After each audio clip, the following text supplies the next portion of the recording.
തമിഴ്നാട്ടിൽ പൊങ്കൽ വ്യാപാരം തകൃതിയിൽ നടക്കുമ്പോൾ ഓർക്കാപ്പുറത്ത് എത്തിയ മഴ പാവപ്പെട്ട വ്യാപാരികൾക്ക് ഒരു ബുദ്ധിമുട്ടായി തീരുകയാണ്.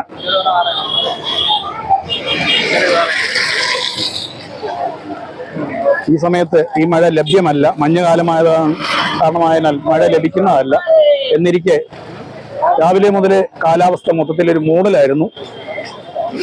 അതിൻ്റെ ആണെന്ന് തോന്നുന്നു ഇടയ്ക്കിടയ്ക്ക് ഇങ്ങനെ മഴ പെയ്ത് വ്യാപാരികളെ ഉപദ്രവിച്ചുകൊണ്ടിരിക്കുന്നത്. എന്തായാലും വീഡിയോ തുടരുകയാണ്. പൊങ്കലിനെ വരവേൽക്കാനായിട്ട് തമിഴ്നാട് ഒന്നടക്കം തയ്യാറായി കഴിഞ്ഞു. പൊങ്കലിന് പ്രധാനപ്പെട്ട ഐറ്റമായ മധുര ഐറ്റമായ കരിമ്പ്, ചെങ്കരിമ്പ് എന്ന് പറയും നമ്മൾ. ഈ കരിമ്പ് ധാരാളം വാങ്ങിക്കൊണ്ട് പോകാറുണ്ട്. ഓരോ വീടിന്റെയും പ്രധാനപ്പെട്ട കവാടത്തിൽ 2 വശത്തായിട്ട് ഇവര് കരിമ്പ് കെട്ടിവെക്കാറുണ്ട്. അതുകൂടാതെ പ്രധാനപ്പെട്ട കട്ടളപ്പടിയിൽ പച്ചമഞ്ഞള് കൂന് കൂട്ടിയിട്ടിരിക്കുന്നുണ്ടോ, പച്ചമഞ്ഞൾ, പിന്നെ ആര്യവേപ്പ്, മാവില, പിന്നെ ഈ ചെടിയുടെ പേര് എന്താണെന്ന് എനിക്കറിയില്ല. ഈ ചെടി ഇതെല്ലാം കൂടെ ഒരു പിടി ശേഖരിച്ച് പ്രധാനപ്പെട്ട കട്ടയുടെ നടുവെ മുകളിലായിട്ട് ഇവരിങ്ങനെ കെട്ടി തൂക്കിയിടാറുണ്ട്. ഒപ്പം തന്നെ കരിമ്പനയുടെ കിഴങ്ങ് നമ്മുടെ ഇവിടങ്ങളിൽ വളരെ അപൂർവമാണ്. കരിമ്പനയുടെ കിഴങ്ങ് ലഭിക്കുന്നത് ശരിക്കും പറഞ്ഞാൽ പാലക്കാട് ജില്ലയിലാണ്. പാലക്കാട് ജില്ലയെ കരിമ്പനയുടെ നാട് എന്ന് പാലക്കാട് ജില്ലയെ നമ്മൾ വിശേഷിപ്പിക്കാറുണ്ട്. പാലക്കാട് ജില്ലയിൽ കരിമ്പന ഉള്ളവർക്കറിയാം, പാലക്കാട് ജില്ലക്കാർക്ക് അറിയാം ഇതെന്താണ് ഐറ്റം എന്ന്. കരിമ്പന കിഴങ്ങ് ഇത് പുഴുങ്ങി തിന്നാൻ നല്ലതാണ്. ഇതും ഇവര് പൊങ്കലിനോടനുബന്ധിച്ച് മേടിക്കാറുണ്ട്. കൂടാതെ പുതിയ വസ്ത്രങ്ങൾ, ഇതിപ്പം നഗരമധ്യയുള്ള ചെറിയൊരു മാർക്കറ്റാണ്. കൂടാതെ കളർപ്പൊടികൾ ധാരാളം ഉണ്ട്. ഇത് എന്തിനാണ് എന്ന് അന്വേഷിച്ചപ്പോൾ അവർ പറഞ്ഞു കളർഫുൾ കോലം ഇടാനാണ് കളർപ്പൊടികൾ എന്നാണ് അവർ പറയുന്നത്. ഇതൊക്കെ നിർബന്ധമായും ഇവർ മേടിക്കാറുണ്ട്. ഒപ്പം തന്നെ മഞ്ഞൾ വ്യാപാരം, ഞാൻ നേരത്തെ പറഞ്ഞല്ലോ, മഞ്ഞൾ വ്യാപാരം പ്രകൃതിയാണ്. മഴ വന്നതുകൊണ്ട് പൊതുവെ വ്യാപാരമല്ല, ജനങ്ങൾക്ക് ഒരു മന്ദഗതിയാണ്. മഞ്ഞൾ ഒന്നുകൂട്ടിയിട്ടിരിക്കുന്നുണ്ട്. ഫ്രൂട്ട്സ്, പൂക്കള് എന്നിങ്ങനെ ധാരാളം ഐറ്റങ്ങൾ ഈ നമ്മുടെ എന്താ പറയുക, മകരം 1-ാം തീയതി, അതായത് തൈമാസം 1-ാം തീയതി എന്ന് പറയുന്നവർക്ക് ആണ്ടുപിറപ്പായിട്ട് വരും. ആണ്ടുപിറപ്പിനെ വരവേൽക്കുന്ന പോലാണ് ഇവര് തമിഴരിനെ വരവേൽക്കുന്നത്. ഒപ്പം തന്നെ ധാരാളം പ്രധാന ഇവരുടെ ഭക്ഷണം, തൈമാസത്തില് പൊങ്കലിന്റെ ഭക്ഷണം എന്ന് പറഞ്ഞാൽ വെജിറ്റേറിയൻ ആണ്. വെജിറ്റബിൾ മാർക്കറ്റ് ഇവിടെ ഇല്ല. വെജിറ്റബിൾ മാർക്കറ്റ് ഔട്ട്ലെറ്റിലാണ്, നഗരത്തിന്റെ വെളിയിലാണ് വെജിറ്റബിൾ മാർക്കറ്റ് സ്ഥിതി ചെയ്യുന്നത്. ഇത് കണ്ടോ, ഇതാണ് വീടിന്റെ പ്രധാനപ്പെട്ട കവാടത്തിൽ കെട്ടി തൂക്കുന്നത്. ഇതിനോടൊപ്പം തന്നെ മഞ്ഞള്, പച്ചമഞ്ഞള്, വെറും മഞ്ഞളല്ല, പച്ചമഞ്ഞള്, പിന്നെ ആലില, ഇതാണ് പ്രധാനപ്പെട്ട കവാടത്തിന്റെ നടുവെ കെട്ടി തൂക്കിയിടുന്ന സാധനങ്ങൾ. എന്നിങ്ങനെ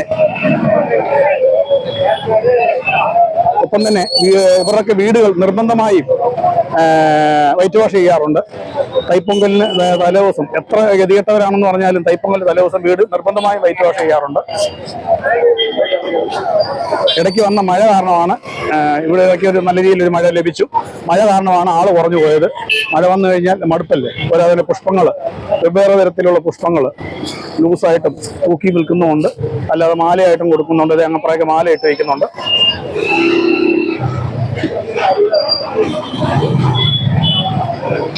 ഇതാണ് പുഷ്പങ്ങളുടെ പൂക്കൾ. ഇതൊക്കെ ചെറിയ വ്യാപാരിയാണ്, വലിയ വ്യാപാരമൊന്നുമില്ല, ചെറിയ വ്യാപാരമാണ്. അങ്ങപ്പുറ കാണുന്നതാണ് വലിയ വ്യാപാരം.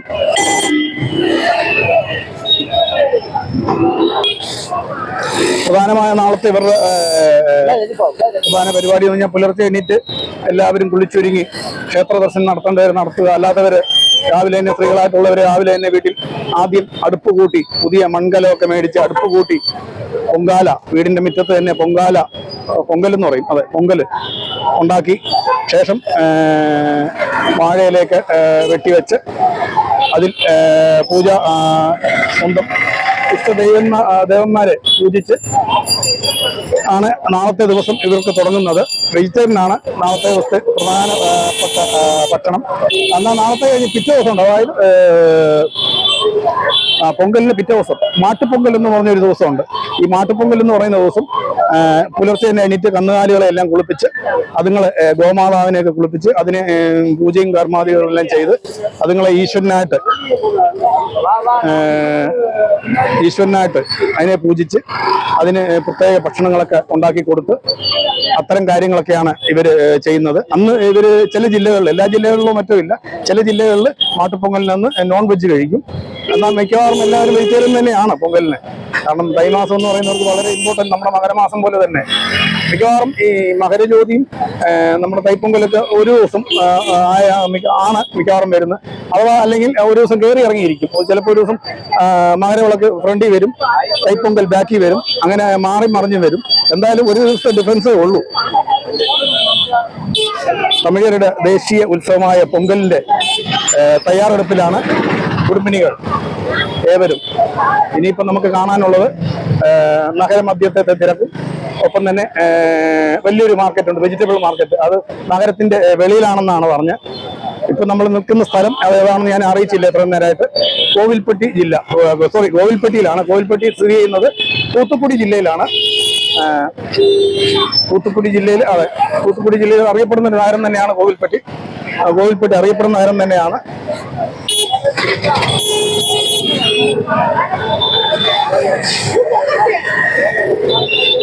എന്തായാലും മഴ മാറിയപ്പോഴത്തേക്ക് ജനങ്ങൾ വീണ്ടും സജീവമായ വഴിയിലോട്ട് ഇറങ്ങി. ഇവിടെ നിന്ന് തിരിയാൻ ഇടയില്ല. ഞാൻ അടുത്ത പോയിന്റിലേക്ക് പോവാണ്. എൻ്റെ ഈ ചാനൽ കാണുന്ന ലൈക്ക് ചെയ്യുക, ഷെയർ ചെയ്യുക, സബ്സ്ക്രൈബ് ചെയ്യുക. പരിപാടി ഇഷ്ടപ്പെടുകയാണെങ്കിൽ അടുത്ത കളം എന്ന് പറയുന്നത് കോവിൽപ്പെട്ടി സിറ്റി കാണാം. അത് കഴിഞ്ഞാൽ പിന്നെ ഔട്ടറിൽ വെജിറ്റബിൾ മാർക്കറ്റ് ഉണ്ട്, അതും കൂടി നമുക്ക് കണ്ട് ഈ എപ്പിസോഡ് പൂർത്തിയാക്കാം. അത് കഴിഞ്ഞാൽ പിന്നെ മിക്കവാറും വൈകുന്നേരം തൂത്തുക്കുടി ആയിരിക്കും കാണുന്നത്. തൂത്തുക്കുടിയോ അല്ലെങ്കിൽ മറ്റേതെങ്കിലും സ്ഥലമൊക്കെയാണ് ലക്ഷ്യം വെച്ച്. മഴ തടസ്സമല്ലെങ്കിൽ നമുക്ക് തൂത്തുക്കുടിക്ക് പോകാം. ദയവായി നമ്മുടെ ഈ ചാനൽ ലൈക്ക് ചെയ്യുക, ഷെയർ ചെയ്യുക, സബ്സ്ക്രൈബ് ചെയ്യുക. നന്ദി, നമസ്കാരം.